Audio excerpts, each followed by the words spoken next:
Hello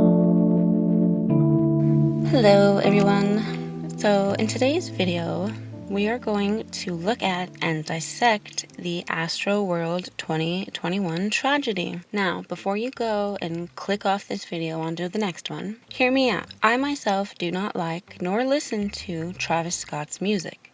So if you are the same and don't like that music either, I still really encourage you to stick around and watch this video. And even those who are rather familiar with the tragedy of AstroWorld 2021, because I sincerely question how many people really know all the events that happened that truly made this one of the scariest situations some of these concert goers have ever been in. And why this event was so traumatic, not just for attendees, but for the paramedics and security guards as well. Now, AstroWorld was supposed to be a 2-day concert held in Houston, Texas at NRG Park by Travis Scott. This was the third AstroWorld ever, and the name AstroWorld is an ode to his favorite childhood theme park and the name of his third studio album. It was supposed to be on the 5th and 6th of November. However, tragedy struck the very first night, resulting in the cancellation of day 2. Now, this is what the mainstream media tells us happened. They tell us that at some point during the concert, a crowd surge and/or stampede happened, resulting in the death of 10 concertgoers, one of which was a 9-year-old little boy named Ezra. Ezra was sitting on the shoulders of his father. At some point during the concert, Ezra's father lost consciousness from lack of oxygen because his diaphragm was getting squeezed from the crowd. His father fainted backwards, and Ezra, still riding on his shoulders, went down right along with him. The unruly crowd proceeded to unknowingly stomp Ezra to death, while his father was spotted and picked up by fellow concertgoers and lifted out of the crowd towards security, still passed out and unaware that his son is still in the crowd. Ezra was one of 2 people whom died later on in the days following AstroWorld in the hospital. The first 8 all died and were dead at the scene. The mainstream media even gave us this young man's story, Aiden Cruz's story. Aiden Cruz was there with his girlfriend and his girlfriend's best friend, Brianna Rodriguez. Brianna Rodriguez is one of the 8 who were one of the first to die. This poor young man and his girlfriend's best friend got sucked under the crowd. Him and his girlfriend were able to make it out. However, his girlfriend's best friend was not. And this poor young man heard Brianna's screams as this poor young woman is dying. And in his interviews, you can even see how bad this affected this poor young man. And Ezra and Aiden's stories alone make it to where, when we heard this in the mainstream media, that was enough for us. That was tragic enough, and it was a tragedy.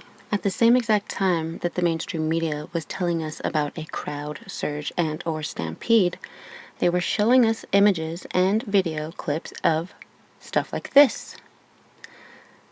This gives off the illusion and the impression that this is the crowd surge and/or stampede that they're talking about that killed people at the concert.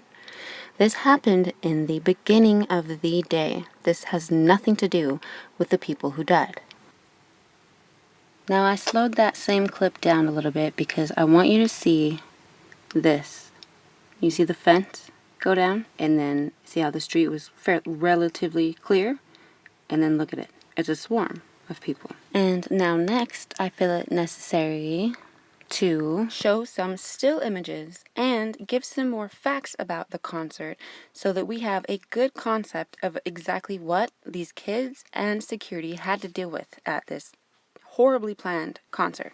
Now, according to mainstream media, there were 50,000 people in attendance. And that number comes from the fact that there were 50,000 tickets sold for AstroWorld 2021. The problem with that is hundreds, if not thousands, of people broke into this concert. This wasn't just a random act. This was technically a direct order from Travis Scott himself. What do I mean by that? Well, Travis Scott's fans are known for being quote-unquote ragers, for getting really crazy. And earlier in the day, he told them on his social medias to break into the concert if you did not have a ticket. To a young, impressionable mind, the very artist putting on the festival telling you to break in would seem like a complete green light to do so. So, like I said, hundreds, if not thousands, did exactly that. There was also a CV19 VAX tent or booth set up that allowed you to get in if you got jabbed, and then you only had to pay something like $40 or something to get in. So then you had all of those people, which there are no factual numbers for those people, but it was probably a lot because, as we know, they rolled out the VAX pretty hard. And speaking of the VAX, in the days and weeks before AstroWorld, they were actually giving incentives to these kids in Houston, Texas to get a VAX to get into AstroWorld for free. So they were telling these kids, hey, come get VAX'd for the CV19 and you can get in for free. There again is also no known factual sheet of numbers of how many kids got quote-unquote free tickets from getting jabbed. So in my opinion, there were easily 60 to 75,000 people at this concert, not 50,000. Now, in order to get into AstroWorld, you had to either have a negative CV19 test or have been double jabbed. As I said, they had the on-site booth where you could get jabbed there. So they were literally some people who had literally just gotten a CV19 VAX. I've heard from a lot of people that doctors say you should avoid any sort of heart-raising activity after you get this thing. Now, this whole part of the story actually plays a pretty significant part in this tragedy. However, we're going to get back to that in just a moment. What I want to do now is take a look at the structure of this concert and the layout of the stage and the crowd areas, the designated crowd areas. Now, first off, the mainstream media failed to mention that there were two stages at AstroWorld 2021. The main stage and the secondary stage, or the thrills and chills stages, as they nicknamed them. Now, directly to the east of the secondary stage, the thrills stage, was an area where he had a Ferris wheel and a couple other theme park type structures, but there was, relatively a bunch of open room in that area. As no concert goers were really standing right there to see the show, A, because they couldn't see the stages, and B, because that was pretty much the Ferris wheel area. And for some reason, the mainstream media kept showing us pictures of the secondary stage, which is not the stage that Travis Scott performed on. They kept showing us this. This is the second stage. This is not the primary stage. This was the stage nicknamed Thrills. This is the primary stage and the stage that they nicknamed Chills, which is the stage that Travis Scott performed on. However, this picture is a little deceiving as well, because we need to back it up a little bit and take a bigger picture of what exactly the area looked like. This is what the primary stage looks like. The strip in the middle where you see the yellow line was for VIP only, and the area that runs horizontally that also has the yellow strip. That area, however, had a huge risers, and that's where his baby mama, the mother of his daughter, Kylie Jenner, sat. So that was VIP all the way up to the stage. Yes, that is his stage. That's a black upside down cross coming out of a portal out of a mountain. So all of this area that I am marking right now was off limits to the general crowd. The general crowd was not supposed to be able to go in this general area. A little later in this video, when I show you actual clips from AstroWorld, you're going to see security guards pulling people into an area that looks like it's still part of the crowd. But they're actually in this area here. This is the area that I have a bunch of clips for you from. Not only was the general crowd not allowed in these areas, but these areas also did not have an easement built into them, meaning there was no way through these gates at all. There was no way out along these gates. These gates were specifically to keep the kids in. They were gates, fences, there were no openings at all. And just for reference, the secondary stage is directly to the left of this picture. And just for a different angle, all of this in the red is where the general crowd was not allowed to go. This was all VIP. And all of the people that the mainstream media tell you about that died, all died in this general area right here. A little later in the video, I actually want to go back and try to get a measurement of how long these areas are. How this layout was approved is beyond me. This is a death trap, an ultimate death trap. I have heard rumors that Travis's team were kind of lazy in the communication with the city and that they didn't give the city the actual plans for the layout until just a few days before the concert. So that's probably how or why this layout got approved, is because it was rushed.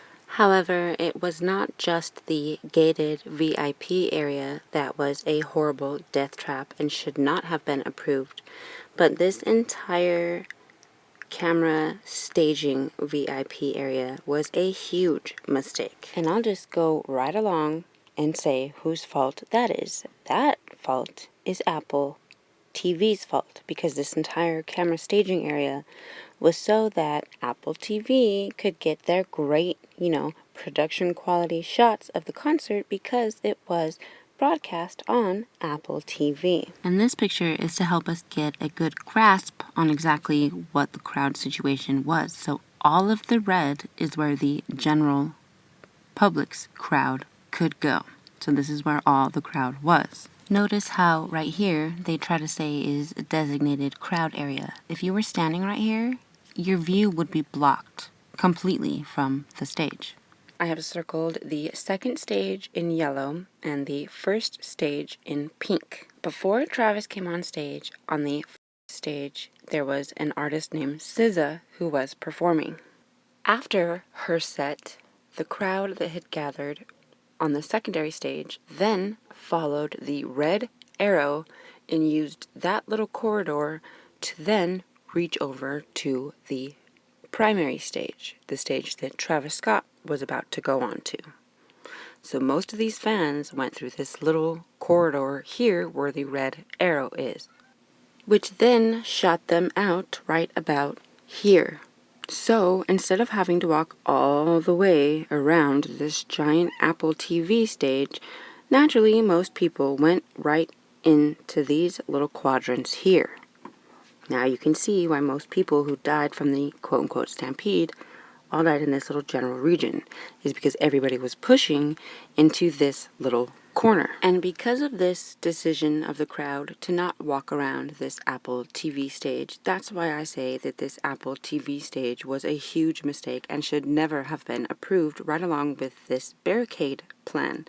This entire setup is extremely deadly, and I do not see how they did not account for something bad happening with these barriers that had no entrance and exits in them, and then this giant stage that blocked a lot of the view for a lot of the concert goers, which inadvertently made them go around the stage and push more in the front in this area that was already super crowded.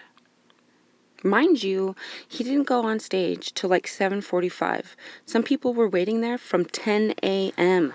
The next thing I want to look at is the security and the crowd control at this concert, or lack thereof when it comes to crowd control.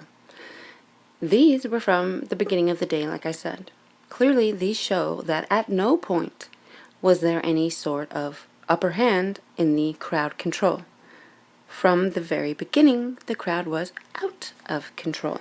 Security were far outnumbered, beyond outnumbered. I'm doubting that there were more. Like, there had to be 100, at most, 100 security guards at this festival. I doubt there was even that.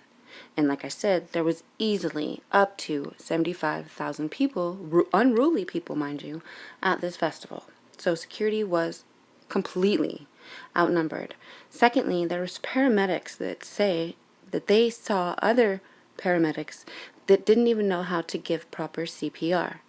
So it seems like some sort of, third-party hire of these quote-unquote paramedics that didn't even know how to give proper CPR. The paramedics and the security were in way over their heads. There should have been way more security and way more paramedics. And they also said that for this entire concert, they had one oxygen tank that they had for the people that would come in that needed oxygen. One oxygen tank. Now, when I say security, I specifically mean the hired security, not the Houston Police Department, because the Houston Police Department was brought on as a sort of security for this concert. So I see why there wasn't so many actual security guards, is because there was a lot of police officers there. However, there were a lot of problems with this, and because of the fact that the Houston Police Department was so involved with this AstroWorld Festival, it sparked the need and the involvement of an independent investigation into exactly what happened. I do believe that the police chief himself was at this festival. Knowing this, there is even more of no excuse that is acceptable for the reasons why this concert continued. If the Houston police saw from the beginning the way the crowd was acting and breaking into this concert, they should have shut this down right away. I don't care how much money this guy is bringing into the city and blah, blah, blah, blah, blah. Shut it down. Shut it down. And they didn't. They allowed this mayhem to ensue. Not only that, but after the AstroWorld tragedy, the Houston Police Department actually tried to start their own spin story to protect their own ass and say that certain security guards were saying that they were being injected in the neck by unknown people in an unknown substance. Bullshit. So much bullshit that they actually retracted this story from their Twitter timeline. Alright, so I'm going to show you all the updates that you just saw me mentioning because I literally just found these. So first things first, Apple TV, an Apple streaming service, whatever, is 100% responsible for the reasons why this concert was not stopped from the very first signs that it needed to be stopped. Now, the second update is I said that Travis's team was lazy with their communication, but no. I found some of the contract, or whatever you want to call it, the official papers from his team about this event, okay? Lazy is not even the word. We're talking negligent, unprofessional, and just greedy and careless. Here's the roles and responsibilities sheet. You can clearly see that the Director of Risk and Safety and the Director of Security have a name there because there is a black mark to protect their privacy. But as far as the festival director goes and the executive producer goes, there is no name for either one of these. These are extremely important and responsible roles, and yet they were handed over blank. So at the bottom here it says, the order to shunt show power may be made either in person or via the radio. Should an incident evolve to the point of activation of the ICP, the incident commander has the authority, either personally or via a designee, to order show power shunt if the lives of employees and guests are in immediate danger. And then at the top it says the following individuals have the authority to shunt show power in order to facilitate an evacuation. And then you can see that the 3 bulletins, those were left blank as well. So they were also not given anybody who was given quote-unquote authority to shut the show down. Then here's their page on the area of refuge, which would just be an area for these people to escape the crowd and be able to catch their breath somewhere away from the crowd. And as you can see, it's TBD. TBD is to be determined. That's not even to be announced. I would feel better if it was to be announced. That would at least give me the illusion that they knew, they just haven't said it yet. But to be determined means they haven't even determined where these areas were going to be yet. And this one is just ridiculous. For all event operations, the festival will maintain an Event Control Center, an ECC, located to be determined. The ECC phone number is to be determined. So there's no location and no phone number for the Event Control Center, but yet all operations are supposed to go through this center. Then it continues. All operations surrounding safety and security will flow through the ECC. Okay, so the place that doesn't exist and doesn't have a phone number is supposed to be in control of all safety and security. Okay, sounds pretty safe and secure, right? Then it says at the bottom, Incident Command Post. The location of the Festival Incident Command Post, or the ICP, will be in the ECC, which is to be determined. So there will be no Incident Command Post because there is no Event Control Center. Representatives for the festival and the local jurisdiction will be represented in the ICP. So they won't be represented because there is no ICP. Should an incident occur, the festival ICP will be activated and will direct response and recovery operations. The ICP phone number is to be determined. So they haven't determined any of the safety and security measures and protocol at all. Any of them, and they tried to all group them with the ECC, and there was no ECC at all. Everything is to be determined.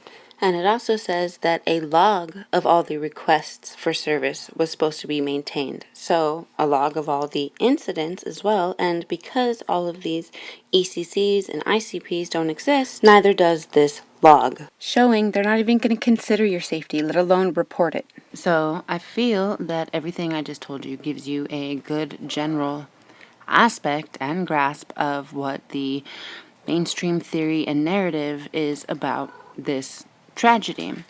Now, before I get into the really juicy details, we're going to go through some of the actual AstroWorld footage.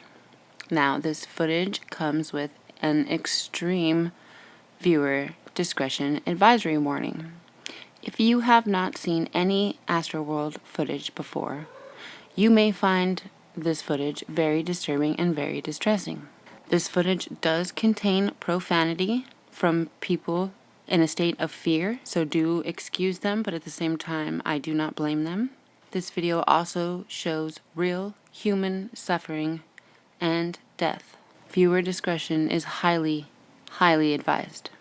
The following clips are going to be loud, with extremely annoying loud music. However, please keep your volume up, as a lot of the things that I'm trying to point out to you are buried underneath the forefront sounds and require the high volume in order to hear them. You must listen with a keen ear and look past the loud music, but your volume does need to be loud. And like I said, this has a huge viewer discretion advisory warning. Copyright my face, copyright my ass, copyright.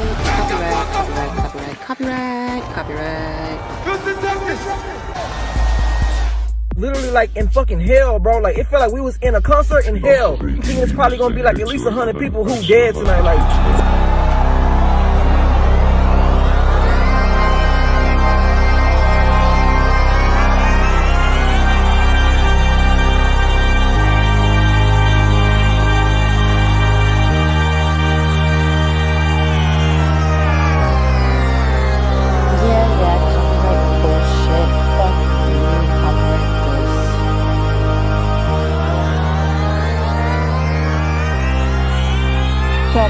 Copyright bullshit, what?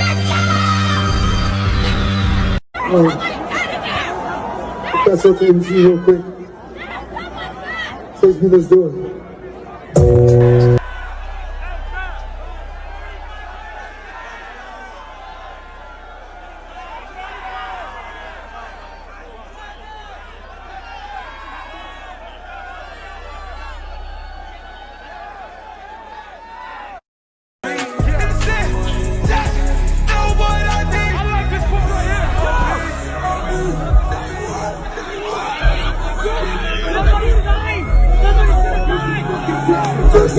Yo, watch out! Watch out!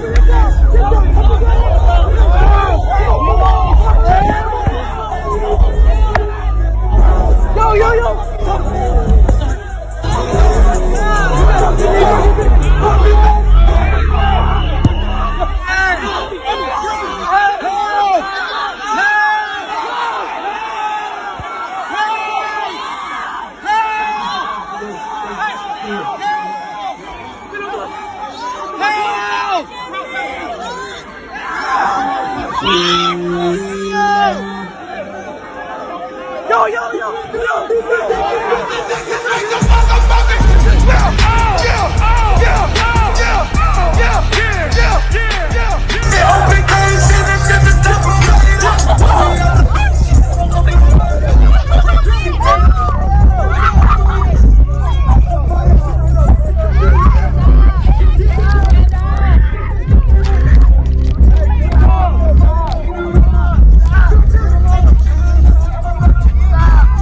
Copyright my ass, motherfucker.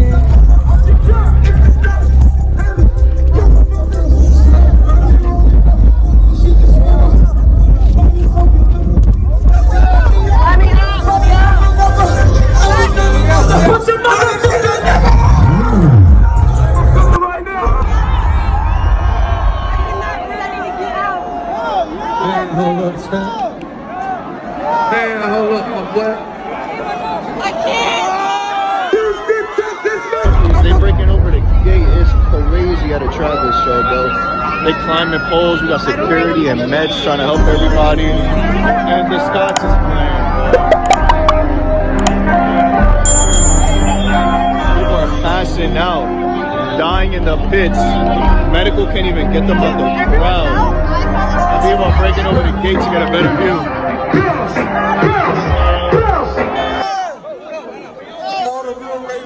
You know what time it is, so get your section straight right now.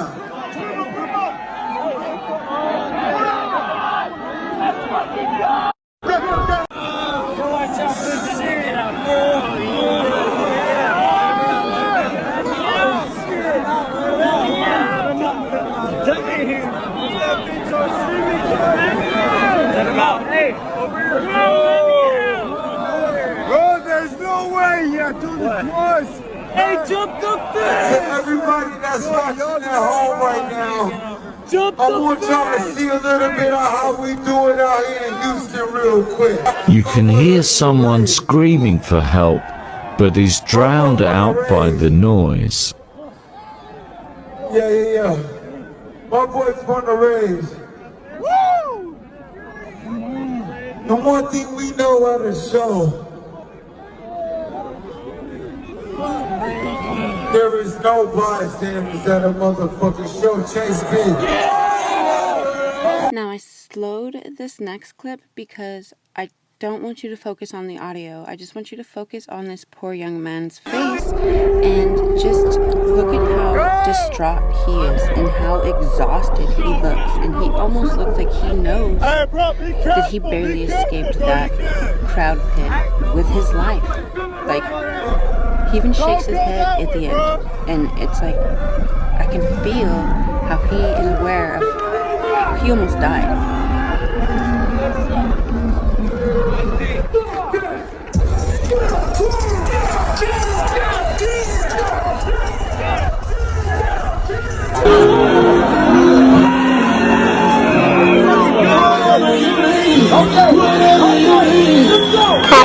Copyright bullshit, copyright push, copyright.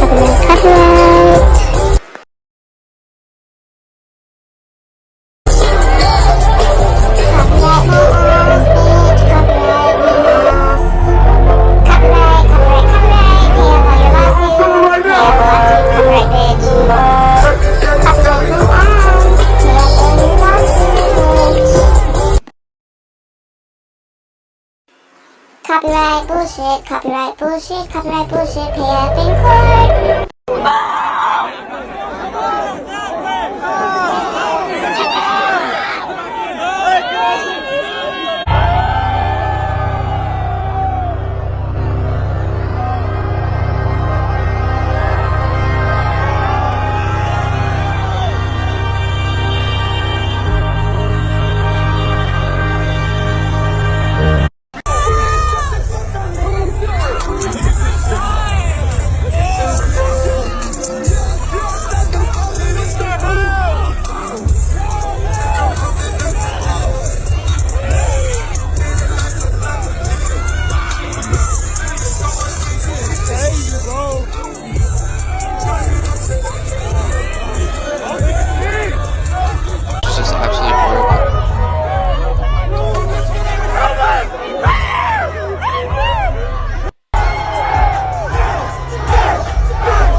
whoa, right?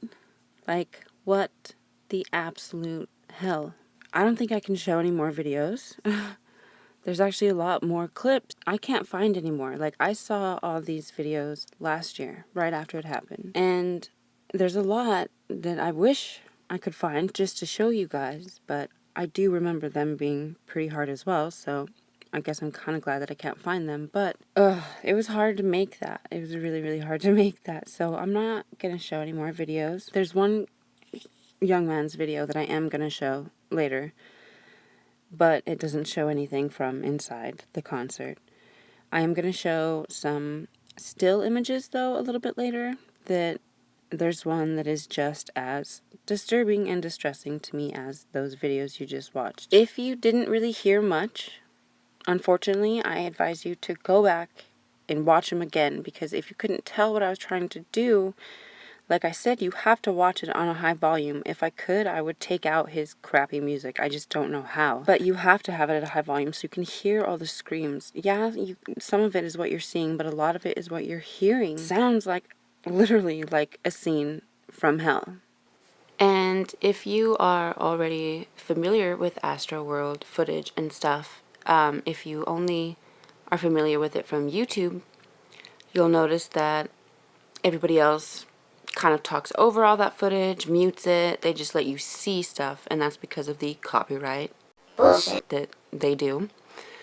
I think that's Absolute bullshit. because it's taking away a lot of the true horror of what was happening in the tragedy. If you can't hear all those damn screams, how the hell do you know how tragic this event really, really was? And I think that Travis's team is using that to his advantage, to their advantage.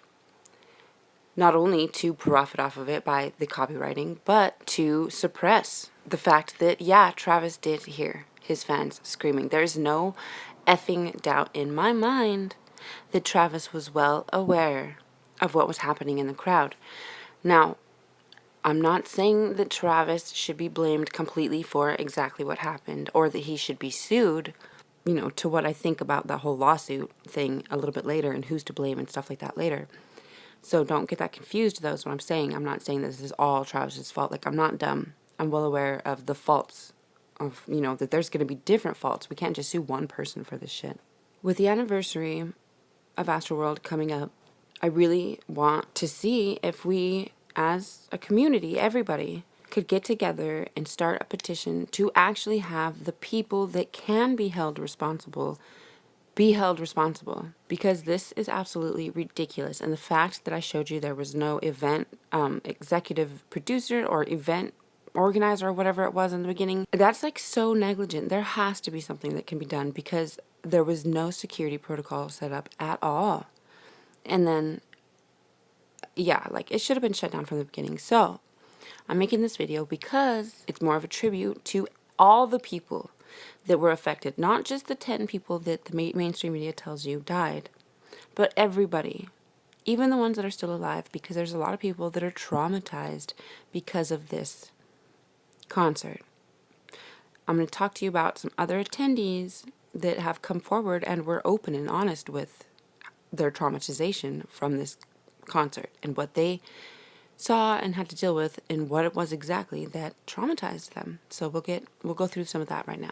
Before we get back to the video clips, because there's a few video clips that I showed you that there's certain things I want to point out to you about them.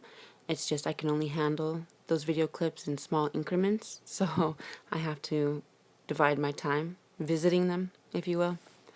So we'll go through some of the victims' eyewitness accounts, and then we'll get back to the video clips. I'm sorry this video is so long, but I promise it's worth it. So this woman is saying how she ended up passing out, and the person that she was with was able to crowd surf her body towards security, and that she woke up in this area behind general admission with a bottle of water in her lap and no clue of what had happened. And then she says she looked around and people were getting carried out with their eyes rolled in the back of their heads, and they were bleeding from their nose and their mouths. Then she said she yelled anybody checked a pulse, blah, blah, blah. She said she was an ICU nurse. And then she started checking people's pulses. Some people didn't have pulses. Then, after she offered her help, a security guard took her to a different part of the behind the crowd of general admissions, where she sees 3 bodies sprawled out of people who she assumed were medics doing CPR. She instantly saw that there were not enough medic staff. Then she found out that there was only 1 ambulance bag, 1 AED, 1 backboard stretcher, 1 tank of oxygen for 3 to 4 people who are pulseless and blue. Then she says that people from the crowd were trying to help. She saw teenagers doing CPR, but they were doing it incorrectly. And then she saw other people who were trying to perform CPR on people who still had a pulse because nobody did pulse checks. She says it was an absolute shit show. And for the remainder of the night, she was doing compressions, bagging and helping move people to stretchers, and checking pulses. Then she said more people being crowd surfed kept coming in without pulses and stuff, and that the people around the crew operating the stage lights and stuff were trying to get them to stop, and they wouldn't. And that she knows for a fact that at least 2 individuals had been pulseless for 15 minutes before they were able to get on a stretcher. And then she says something very, very interesting. She says there was no cell service to call for more help. How the hell does NRG Park have no cell service?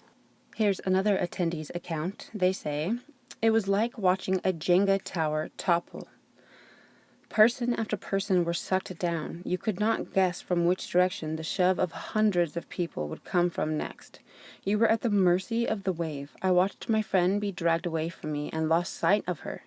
I began to realize in that moment that there is a way to die that not many people know about, being trampled to death. I saw terror in every eye that I met, even the ones that told me to breathe and stay calm. We knew there was a very big chance some of us would not make it out alive. I was pushed away from the rail into the crowd of people where I could hear from another direction the shrieks of animals. It was happening all around me, these sinkholes of people. I was moved back towards the sinkhole I started at and pushed to the edge of it. I sunk my feet into the ground, put my arms out, and tried to stop anyone from entering the circle or pushing those already in it. I was shoved further to the ground, my face down at the cold, hard plastic below us. And I saw the body of a man, his face below mine. I lost it. There were people below the ones I could see from above. There was a floor of bodies, of men and women, below 2 layers of fallen people above them. I began to shriek. I felt a primal fear rip through me, and I am not sure anyone understood the magnitude of the situation below. I screamed. There were people on the floor. There were people, unconscious, being trampled by every foot that slammed into the ground, as each individual tried to keep themselves upright. I saw his face. I became a shield for him. I think he smiled at me. Then I was shoved to the side. I saw more shoes stomping down right where his body lay. I couldn't help him. I couldn't help any of them. I didn't stop screaming the entire time. No one knew there were people below those that we could see. I almost met that same fate. I was losing balance, and I asked a man to grab me. He pulled me up, and I righted myself for just a fraction of a second before I was sucked back into the crowd. I couldn't take what I saw. I had to get out. I had to get help. I had to do something somehow. I went toward the back of the crowd. At a guardrail, a man pulled me over the guardrail. There were so many people just standing there, like nothing was happening, like people were not dying just feet from them. I saw it in their eyes. Glued to the stage, elevated on a platform that looked directly into the crowd. I climbed the ladder and pointed to the hole, telling him people were dying. He told me to get off the platform and continued filming. I screamed over and over again. He wouldn't even look in their direction. So I pushed the camera, so I pointed toward where I had just came from. He became angry. He called someone else up. I told him the same thing. People were dying. We needed to stop the music. We needed help. We needed attention towards the mass, because I thought if only these people were aware, maybe they would do something. The other man grabbed my arm and told me he would push me off the 15-foot platform with no sides if I did not get down. I told him to help. I told him people were dying. I showed him where. He wouldn't even look in their direction either. I was in disbelief. Here were two people that could actually do something, had the power to do something, cut the camera, call in backup, pause something, and they did nothing. I looked over at the sinkhole. People were screaming, reaching out their hands towards me, calling for help. I couldn't see the floor. The strangest thing happened in that moment. People began to boo at me. They pointed their fury at me, unleashed a rage. I screamed. People were dying over and over. No one would listen. Somehow I ended up on the ladder, going back down, mindlessly. I should have ripped that camera to shreds. I looked the other guard in the eyes and told him he was the one responsible for countless deaths. He did nothing. And then this attendee's account explains how the girl that we seen get dropped on her head, this person was trying to tend to them right before they put her on that backboard and then dropped her on her head. And he blames them, and I don't blame him for blaming them. I mean, nobody was at the front of that backboard. Everybody was at her legs. What the hell were they thinking? And then here we have two different accounts from nurses at hospitals in Houston. One says, my friend is a nurse in the ICU over there, and she said there were hundreds, not 100, but hundreds coming in with cardiac arrest and collapsed lungs. Another one says, sacrificed his fans. I live in Houston, and the nurses have confirmed that almost 100 people have died from cardiac arrest that came straight from his concert. This one says, I was in a situation where kids died in my arms. I'll never be able to forget it. I think about it all day and every night when I try to go to sleep. Now this one is actually from a DJ named DJ Billy Nazar or Nasar. I'm just going to call him DJ Billy N. DJ Billy N was at AstroWorld Fest. Now part of his stage getup is he wears scrubs. You know, like hospital scrubs. And he just so happens to always wear the green ones. So these poor people in the crowd were screaming out to him, thinking that he was a real doctor, asking him, begging him for help. I could not imagine the horror and the guilt that this poor man has. Like, that would be a horrible experience for people to be thinking you're a real doctor in a time when people need. It's just that, to me, it was so sad and so heartbreaking. He's one of the only ones that really spoke out against what they saw. And he was even attacked, like verbally and, you know, social media wise, by Travis's team, Travis fans, all the shit to try to keep him silent. Somebody even said, oh, you are known for being a huge Travis fan, and then you do this shit, talk about disloyal. And I want to say something about that. Loyalty does not overpower truth. Never put loyalty above truth. This is for the younger generation. This is ones that have songs literally titled loyalty, loyalty, loyalty. No, your loyalty should be to truth and to every human being around you. Okay, so everybody remember this screenshot that I shared where they did not give a name as to who the executive producer or the festival director was? Well, look at this little snippet that I found. So they were admitting on news even that the show could only be stopped by two people, the executive producer and the executive director. The same people that they didn't give names for. How is that accepted? How is that accepted? And here we have a news article that was written before AstroWorld saying that they sold out in under an hour, and they sold all 100,000 of their tickets. Oh, okay, so apparently it was only 50,000 after the tragedy happened. But before, they were perfectly fine announcing that he sold over 100,000 tickets. So like I said, there was way more people there than they're admitting. Way freaking more. There was at least 120,000 people at this concert. No doubt in my mind. This is a video that almost made it into the compilation that I made, but instead I'll just read you what the person wrote. They wrote, "What I witnessed will never be forgotten. The sound of cries for help and I can't breathe will never be lost. I will always remember those faces with names I don't know. We were in the pits of hell, all trying to escape." This person says, "I asked the crew at the Thrills stage, which was empty, to get anyone who had access to a microphone to make an announcement for the show to be stopped, and they turned their backs to me. On my way out of the festival, I was still calling for help, knowing it was far too late." Before I say anything more, because the whole "they turned their backs on me" thing just really pissed me off. Like, okay, these kids paid $300 dollars for these stupid tickets. Excuse my language, but $300?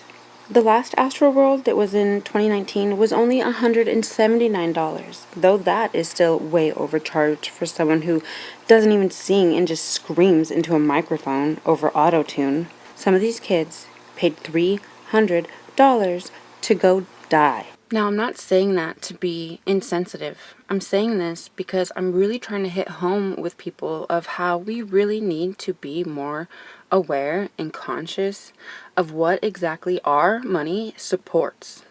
Especially when there's people that either save up for month on end to afford it, or they buy it not really being able to afford it. They sacrifice other things that they need, or their family sacrifice other things they need so that their kid can go, and then just be treated like livestock. My apologies though, I'm not trying to rant, so back with the screenshots I have. So, Sylvester Turner, the Houston mayor, said that there were 528 police officers there, and that Live Nation provided 755 people for private security. Mayor Sylvester Turner also said that 25 people were transported to an area hospital and 13 still remained in the facility. Houston Fire Chief Samuel Pena said that 17 people were taken to an area hospital, 11 of whom with cardiac arrest, and he said that they had 55 units. The fire department had 55 units. Then he goes on to say that Harris County medics transported 23 people to the hospital. Okay, so is it 17 or 23? That's almost 1,400 personnel that they're admitting were there, but yet they still couldn't control the situation. But the private security, I think, is Apex Security.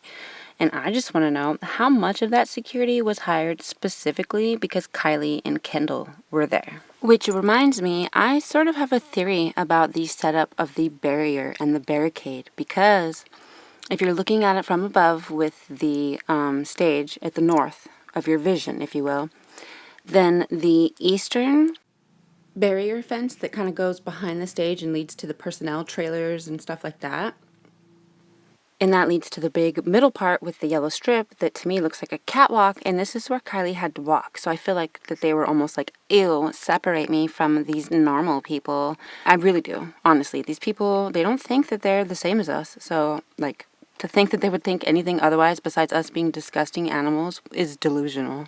But anyway, thanks to our usual heroes, the firefighters, because usually they're the only ones that are actually heroic. Anyway, thanks to them, we actually have somewhat of a log of events. So by 8:15 in the morning, Lieutenant Barrow was requesting riot equipment.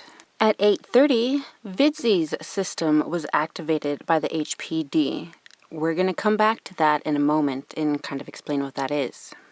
At 9:20, the participants breached the secondary checkpoint, and then by 3 minutes later, they were bypassing the COVID checkpoint. By 9:25, HPD had already requested medical for 4 individuals. At 11:30 a.m., somebody was having a seizure. At 11:36, a large group broke the fence of the green lot. 11:36, participants storming the venue entrance. Purple lot established for prisoner processing. 11:40, multiple people without wristbands arriving at the green lot. Then they shut down a bunch of different streets. They shut down the merchandise. And at noon, they had participants going under the fence at 13B green lot. At 1:26, they reported participants using bolt cutters to enter into the green lot, and then participants were trespassing on the practice field, and then by 1:50, a large crowd was rushing the VIP entrance. And just before 4 p.m., Paradox, which I think is the third-party hired paramedics, reported 54 patients treated since the beginning of the event. At 9:06 p.m., they had a group scaling the fence in the purple lot. And then at 9:08, they had 200 breaching the fence from Main Street into the yellow lot. And then by 9:11, the barricade around stage 2 was compromised in the section 37. One section compromised. Now, what they're calling stage 2 is actually the primary stage, the stage that Travis is on. They're calling it stage 2 because, well, as in the order of people that played This is the second stage that was played on, so don't let that confuse you. So my question is this. If you're already requesting riot equipment at 8 o'clock in the goddamn morning, how did you allow this concert to go on past like 10 or 11 p.m.? And I also, okay, so the Houston police chief met with Travis in the beginning of the day to voice his concerns. He says it was a respectful meeting and that Travis said that, yeah, we'll try to keep it down. And he also said that he told Travis to be mindful of the things that they're saying on their social media, because the police chief was tipped off to the fact that Travis was telling people to sneak in, excuse my language. So my question to the police chief is, if you talked to him in the beginning of the day and your lieutenants were requesting riot gear and you let it go to the end of the night, were you paid off by Travis in that meeting? Is that why it was so respectful? Because you were paid off to just allow it to happen? Because it feels like it to me. You are a police officer, not even that you're a police chief. You have authority over some stupid idiot screaming on a stage with a microphone. But yet, you just bowed down to him. Why? Because he probably paid you a pretty hefty chunk of cash. And look at this ridiculousness. Okay, so up at the top I circled the concert venue where the stage is, and then if you look way at the bottom, way outside of the grounds even, that's where the command post was. Since when is the police command post miles away from where the event is? That's ridiculous. Okay, so I've circled Travis's stage area in yellow, and then in the pink here is the Apple TV stage. If you notice over here to the left, this lit up area, this is the trailer area. See all the little trailers right there in a line? That's where Travis, Kylie, Kendall, and all the other artists would be before they went on, right? Look at that. They have a freaking basketball court in there. That space for these trailers is bigger than the area that he designated for his concert, little area right there. So is the second stage. The thrill stage's area is way bigger. Why?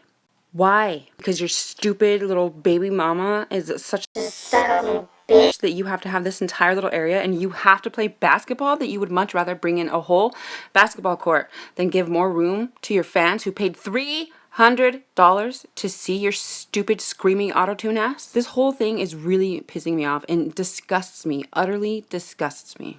And then at some point towards the middle of the concert, we have this stupid police officer videotaping the crowd that's dying and the artist. Instead of paying attention and helping or doing his job and stopping it, he's recording it, smiling. And then at some point, they started to evacuate the VIP area. Why? Nobody in the VIP was dying. Nobody in the VIP was getting smashed to death. They did it because of Kylie and Kendall. Have no doubt in your mind that these stupid little cunts have a big part to play in this. They really do. I do apologize, but this whole thing really, really upsets me. But, okay, we're going to move on. So, now we're going to talk about the whole frequency connection thing. And the whole theme of this, or not this year's, but of 2021's AstroWorld. So the theme was pretty much death. Death, the other side, the other, afterlife. All his things said, see you on the other side. As you can see, his thing that he always has these giant heads of his that they would walk through. This year, it was a giant skull. I'm going to take you to a whole nother universe, blah, blah, blah. See you on the other side. Portals, the phoenix, all this crap. The hands, it's all, like, the theme was death, for Christ's sake. Thrills and chills, like, his stage was the chill stage. He always does stuff with like a lot of 3D stuff, which I think a lot of people aren't talking about with this. I do think the 3D has a part to play because I think the frequency thing has a part to play with the VAX. This shit is not safe, and it does have really strange side effects when it comes to frequencies. In the beginning of the day, before the concerts have even started, like the sun is still shining bright, we have at least one confirmed seizure, and we have a bunch of people that were already passing out. They were fainting. And a couple that, already started having chest pain, heart problems.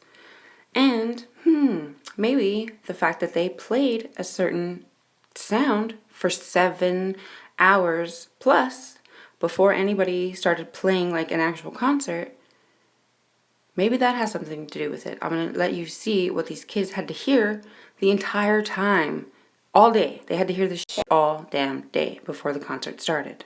So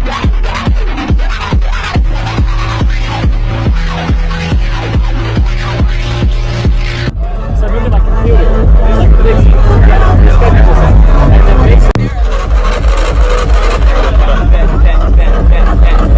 Tell me that wouldn't drive you crazy having to hear that for hours on end. And tell me that that wouldn't raise some heart rates. There was a lot of cardiac arrests at this concert. In case some people have forgotten or have been told otherwise too many times recently, I'm going to tell you the truth.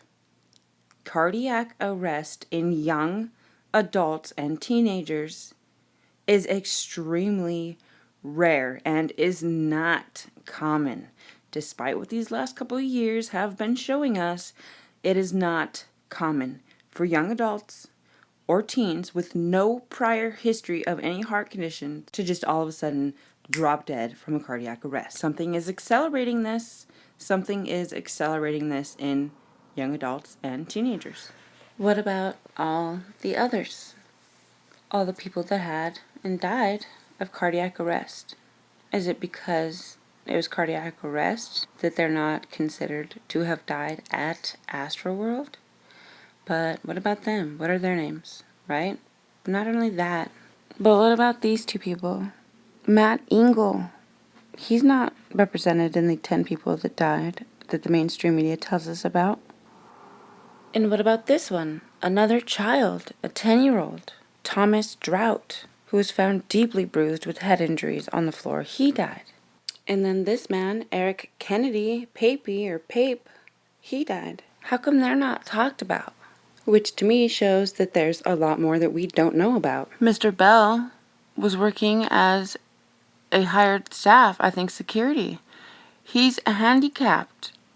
He's been missing, and his sister was looking for him in the reunification center, and she was told that they're getting thousands of people just like her looking for people that are still missing from this concert. And they told her that the people that they're recording like in the mainstream media was only attendees, not staff. Which made me think, well, shit, there could be way more that are staff injuries or deaths. And then I was thinking, oh my god, they're meaning ticketed attendees. They're not accounting for all the people that snuck in. Which I bet you, because they were the ones pushing the most and sneaking out of the fences and stuff, that some of them probably did die and didn't have IDs on them because they weren't ticketed attendees. And so it's like, what the world? What are the real numbers of people that died at this event, no matter what their cause of death be? If they were there and they died, how freaking many of them are there? These kids' videos alone directly contradict what the mainstream media tries to feed us. Alright guys, sorry, I promise we're almost out of here. So, okay, there's one thing I almost forgot that I didn't want to forget. So the reason why the fire department was so far outside of the concert, it was like on like a mile away, and why they were keeping their log is because they were denied access inside of this concert. They tried 2 different areas and they were denied access in there.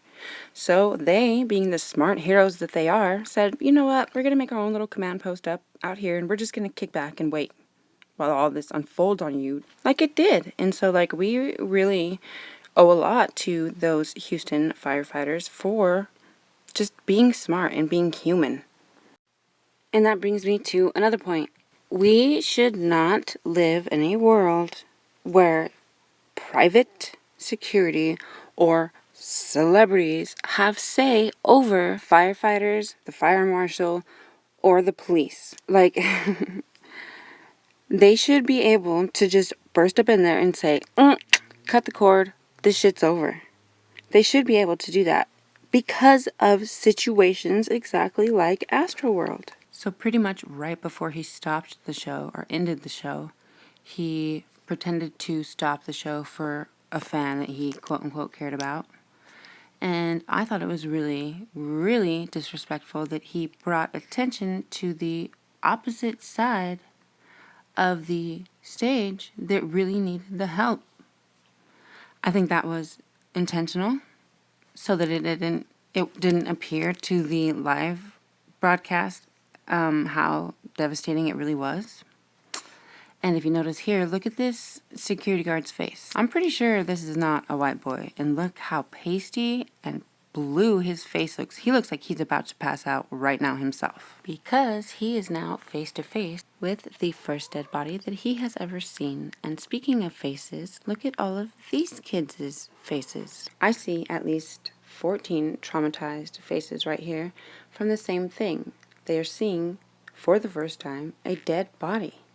These kids should not have had to have gone through this. You can see here that they blurred his face, and I'm sorry, image warning, but this was not blurred for these kids. This and this are the type of things that they ended up having to see all around them. Let me point out something to you about this picture here. First is, look at this foot, this shoe. I doubt it's this person that has the horrendous looking red face in the middle, but I'm just going to let you study this picture for a minute. Take in how many layers of people you're actually seeing on the ground. And then, do you see him? Do you see the main guy that I'm trying to point out to you? The dead guy right there that that girl is stepping on? Look how blue his face is. That's majority of the time from cardiac arrest. This is what these poor kids had to see all around them. And there's a lot more to this, like, the firefighters didn't have a radio on the inside of there either. They had no communication with them. There's security guards saying they weren't trained properly, just all kinds of stuff. Rumors that HPD is who turned off the cell phone service. So I've taken up more than enough of your guys' time. I'm going to leave as many links as I can. But let's do something about this, you guys. This was horrendous, and it has been just swept under the rug because of how good at image and damage control the Kardashian-Jenner clan is. Have no doubt, sweethearts. Okay, Kim is a glorified porn star. That's what that family is known for. We need to remember that. And they're just paying their way into innocence and sweetness and whatever. Our wallets. So, thank you for watching. Please share and subscribe because this probably is going to get taken down for some copyright bullshit. So, thank you for watching and God bless.